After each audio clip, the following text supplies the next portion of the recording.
સુરત શહેર અને જિલ્લામાં પડી રહેલા ધોધમાર વરસાદના કારણે સુરતમાંથી પસાર થતી ખાડી ડેન્જર લેવલે પર વહેતી થઈ છે અને ખાડી કિનારે આવેલા કેટલાક વિસ્તારમાં ખાડીના પાણી ફરી વળ્યા છે.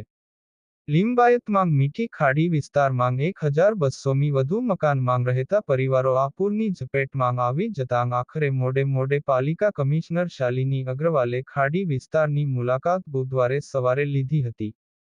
જેમાં આરોગ્ય અને ઇજનેરોની ટીમ પણ જોડાઈ હતી. સુરત શહેર અને જિલ્લામાં ગઈકાલે મોડી રાત્રે પણ વરસાદનું જોર વધી રહ્યું હોવાથી સુરતમાંથી પસાર થતી ખાડીઓ બંને કાંઠે વહેતી થઈ છે. લિંબાયત ઝોન વિસ્તારમાં આવેલા મીઠી ખાડી વિસ્તારમાં 1200મી વધુ મકાનોમાં 2 થી 4 ફૂટ પાણીનો ભરાવો થયો છે.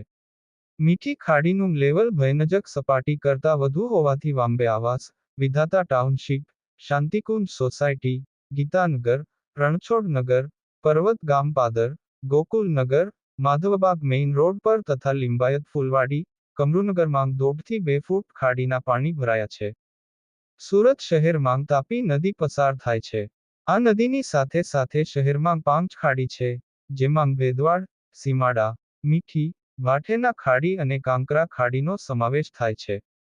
મીઠી ખાડી જળસ્તર હાલ 8.50 મીટર છે અને ભયજનક સપાટી 9.35 મીટર છે. આમ છતાં પૂર્ણા કુંભારિયાથી પર્વત પાટિયા અને લિંબાયત સુધી જળબંબાકાર જોવા મળી રહ્યો છે.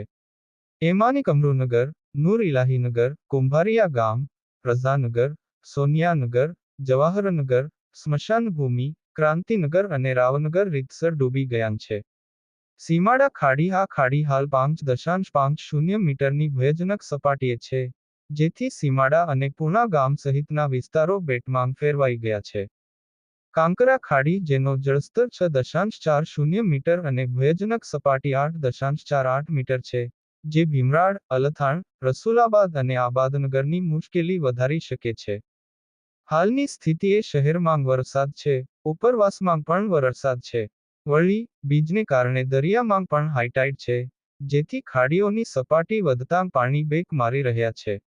આ જ સ્થિતિ રહી તો મધરાત સુધીમાં સ્થિતિ વિકટ બની શકે છે.